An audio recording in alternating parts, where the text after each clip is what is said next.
Hi, so we're down here at the Burgoyne Valley Farm. It's a beautiful sunny day, and April, what's the year? 2015.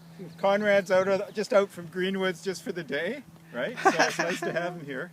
So anyways, we've got one of these garden plots. It's 20 feet by 50 feet, so 20 this way, 50 this way, and there's some garlic at the end.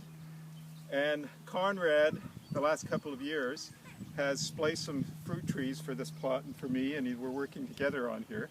And so we've got a different variety of fruit trees here. And Conrad, what stock are they on again?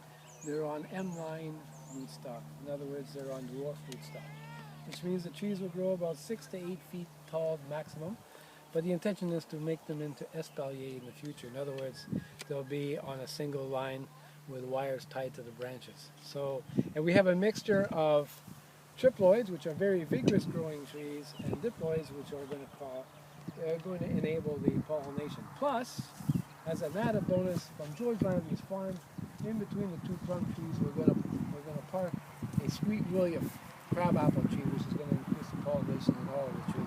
So you would say always having a crabapple in the orchard is good because it's a good pollinator. It's a The great leaves, pollinator. the flowers come out earlier than the others. They come out earlier, they attract the bees, and they really help out the pollination of all your apple trees, all your fruit trees. In fact, they benefit from having it around because it attracts the bees.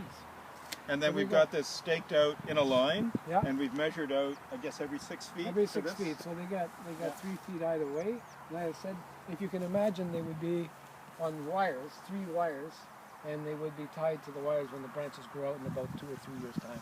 But we'll put up the metal fences next year. Okay, and then so what we're putting down with the soil, we're taking the grass off, taking the off. soil out, and then what are we putting in? We're going to mix it. We're going to mix the soil with a mixture of. We were trying to get kelp meal, but they didn't have any, so we're going to use green sand, some bone meal. Sorry, George, we're going to use bone meal.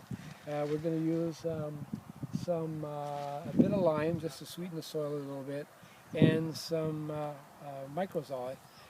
Microzole is like a pro mix, and it'll create sort of like a boost to the roots in terms of a nutrient.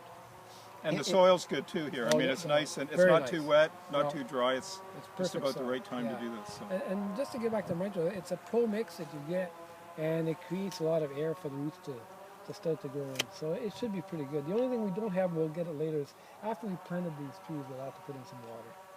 Okay. Just so they settle the roots in a bit. Now, have you got enough room for the hot tub in this area? Well, the hot tub would be a great addition. However, I don't think I want the chemicals to get at the trees. Okay, maybe we'll do that for another day. Yeah, we'll do that another day. Yeah.